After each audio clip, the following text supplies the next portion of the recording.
is a strong word, and we all need honesty when it comes to plumbing and HVAC needs. Somebody who will take care of the repairs efficiently and with quality. Honest Plumbing and Air is who I trust, and they take pride in that word.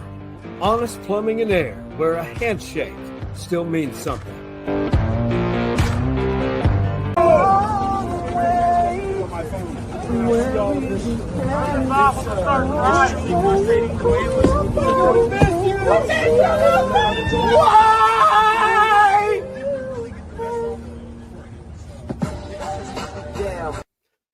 Dallas Mavericks fans, mourning the great Luka Doncic. Thank God he's still with us on Earth. But mourning the loss of the face of the franchise, young, 26, injury-prone, perhaps. A lot of rumors, health, his contract, everything. We're going to dive deep into this because it has not been a good 2 or 3 weeks for DFW sports fans. And this Luka Doncic deal, hey, I'm back. Life things have happened.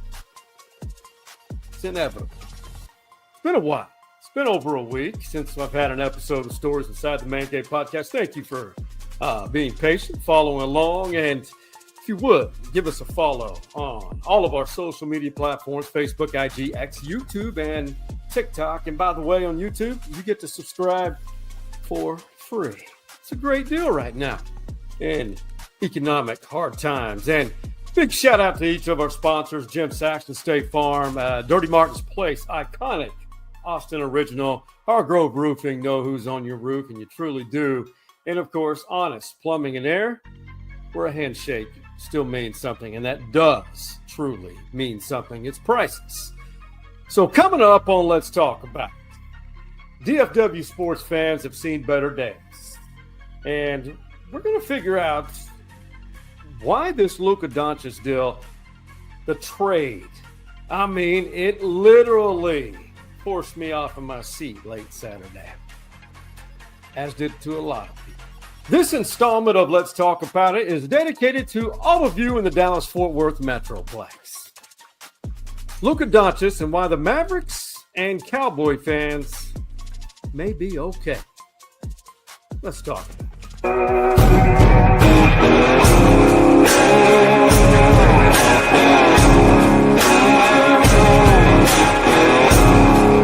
A 25-year-old superstar in Luka Doncic in his prime traded for Anthony Davis, a 31-year-old aging superstar who's injury prone. It doesn't make sense. No, it doesn't. It doesn't make any sense from the outside looking in. You know, in life, it's a great lesson in life. Things just don't make sense most of the time when decisions are made. Or something that you really thought was going well and served your life right, all of a sudden, you had the rug pulled out from under you. Trust me, it sucks. We all have been there. But in this world of professional sports, we've seen a lot. We've seen it's a lot. It's a big shock factor. Thank you for watching Let's Talk About It. In another episode of Stories Inside the Man Cave podcast, I am Sean Clinch, your host of Stories Inside the Man Cave. And shoot me a follow on Twitter/X at SeanC_ATX. Is the Luka Doncic trade to the Lakers the most shocking in NBA history? I had to do a little research because I do recall some significant trades from the late 80s, 90s, and of course my time in the media. And the most shocking one to me that didn't involve a trade was Kevin Durant. On the morning of my birthday, I became a Thunder fan since the inception. When he decided to go to the Golden State Warriors, who just knocked out the Thunder after the Thunder led 3-1 in the Western Conference Finals. I digress. Here's the ones that really are seismic. The Bucks trading Kareem to the Lakers in 1975. Charles Barkley from Philly to Phoenix in 92. Now, this one's kind of debatable. Spurs trading Rodman to the Bulls in 95. Greg Popovich, he wanted to get Rodman out of there. And the Bulls utilized Rodman to win championships. And, of course, the Lakers trading Shaq to the Heat. The Heat involved in 2 blockbuster trades. LeBron James to the Heat in 10. I don't know. What do you think? Hit me up at @SeanC_ATX.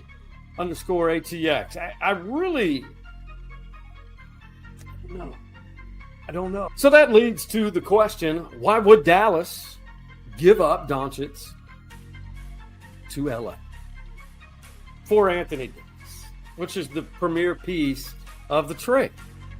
Both are injury prone. Luka, 5 years younger, 26. Anthony Davis, 31 years old. Doncic has been criticized for the amount of injuries and not being in shape.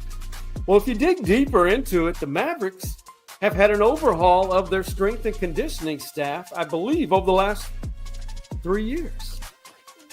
But for Luka, think about it. There's not many players like him who play through injuries. He's a throwback guy. He has played through a ton of injuries. And he led Dallas to the NBA Finals last year. Beloved. So if you look at the deal, the Mavs received Anthony Davis, Max Christie, and a first-round draft pick in the 2029 draft. It's not going to help in the short term. Meanwhile, the Lakers received Doncic, Maxi Kleber, Markieff Morris. And then there's a third team involved, the Utah Jazz. Well, they get Jalen Hood, Shafino, and a second-round draft picks from both the Mavs and Lakers. Well, here's the main reason why all this went down. If you're a GM for a franchise, leave Mark Cuban out of this. He's no longer a majority owner. He's a minority owner. The Supermax contract Luka would have been eligible for next year. From a business sense, you're weighing all the injuries and you're looking at your salary cap. Do you want to pay the luxury tax? Is Luka worth the Supermax contract? Yes, he is. Because he's still averaging triple doubles through injuries. Doesn't play a lot of defense. That's well known. If Dallas kept Luka, they would have had to extend him for 5 years on the Supermax contract for $345 million.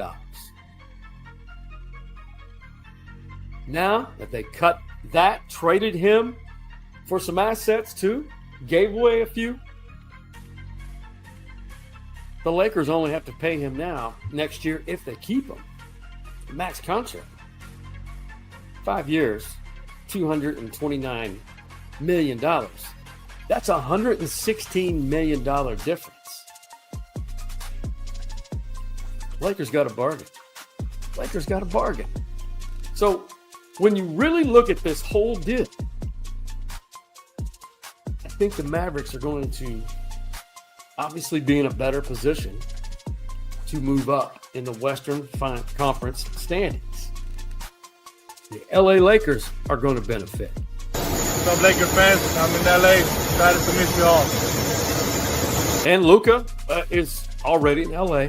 That was him getting on the airplane. He's there. I get it, Mavs fans. You should be pissed off. I get it. Get it. But this is all about business. If he was healthy, it may have made a difference. But let's be honest with ourselves. This sucks being a fan, invested fan, when these things happen. But when the Mavericks, the front office, looked ahead of what they may have to pay for their roster, salary cap in 2026 and on, this makes sense. It sucks. I get it. But from a business point of view, I think the Lakers and the Mavericks are in a better position. financially speaking. So life goes on. We put the Luka trade to LA to rest. I know it's not as easy as that. But DFW fans, wow, I feel for you. I'm a Cowboys fan, but I'm in year 3 of not being emotionally invested anymore. I want to get your thoughts on the Schottenheimer era. And let's talk about a few novelty Super Bowl prop bets coming up this weekend for Super Bowl 59. I'll see you on the other side of this break. The Saxton name resonates in Austin. Jim's late father, James Saxton, is a Longhorn legend, a Heisman finalist while playing for Darrell K. Royal. And Jimmy is a UT football legacy from Westlake. He has been insuring Austin for decades. He and his staff will give you old school hospitality when servicing your insurance needs.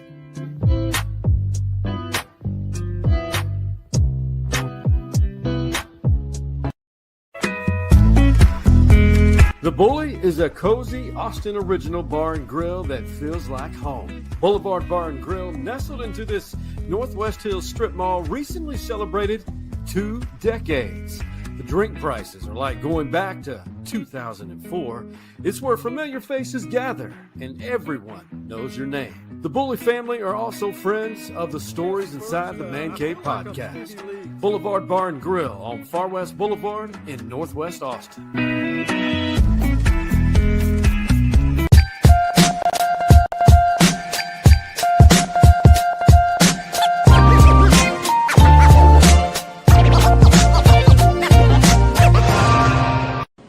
We're going to win, and we're going to win a championship. Otherwise, why are we doing it? Valid point. The Schottenheimer era has begun.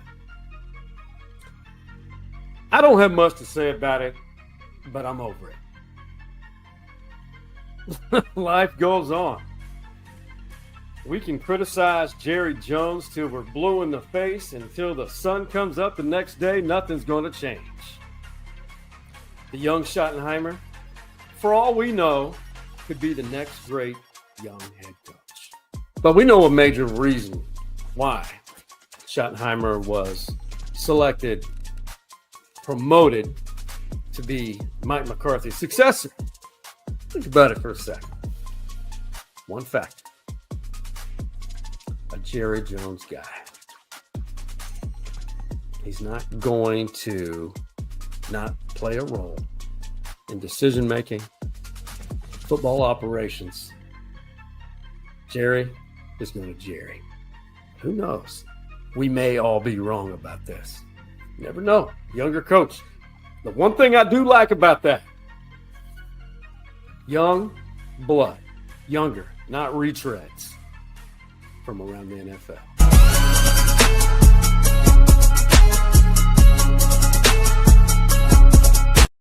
All right, just want to let you know the last time the Cowboys last played in a Super Bowl, 1996.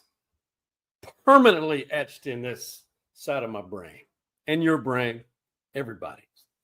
So Super Bowl 59, Philadelphia, Kansas City. The Eagles making their 5th appearance. The Chiefs, their 7th. KC going for a first.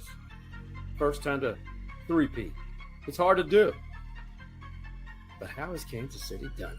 And how has Philly, one of the Cowboys' NFC East rivals, found a way to do it 3 times this century? Am I wrong, or is it 4? I can't say anything. I'm not going to be negative. Who do you take? I want to root for the 3-peat. I just want to see it done. Now, one of my favorite parts about the Super Bowl, or one of the few things, unless it's the Cowboys or a young man that I followed through college or maybe I covered back in my media days, are the novelty prop bets. Here are just a few from Super Bowl LIX, and the length of the national anthem is always a heated debate. John Batiste will be singing. So from first note of music or voice to the last note of music or voice, over under 120 and a half seconds. 2 minutes and a half a second. What do you think? Over, under? I'll put this up on social media. Now, will Travis Kelce propose to Taylor Swift post Super Bowl? Now, that would mean after if Kansas City wins. I don't think he would propose to Taylor after a loss if Philly wins, right? Now, so we know Kendrick Lamar is going to be singing at halftime. How many diss tracks will Kendrick sing about Drake? I'll say 2. And lastly, who will the MVP of the Super Bowl thank first during the post-game interview? God, family,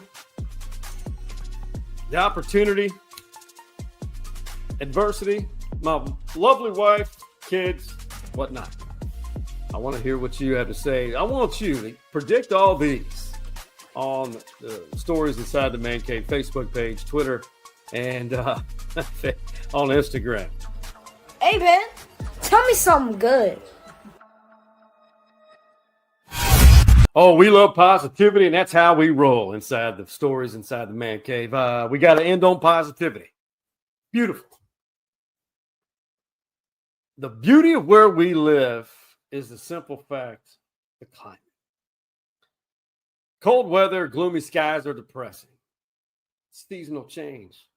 Very few places where you can have bitterly cold and 80-plus degrees in early February. That I'm extremely grateful for. I'm grateful to see another day. Grateful that you're watching this, but I'll tell you something good. There's a beautiful spirit of togetherness because of this seasonal change, this rare week of 80s.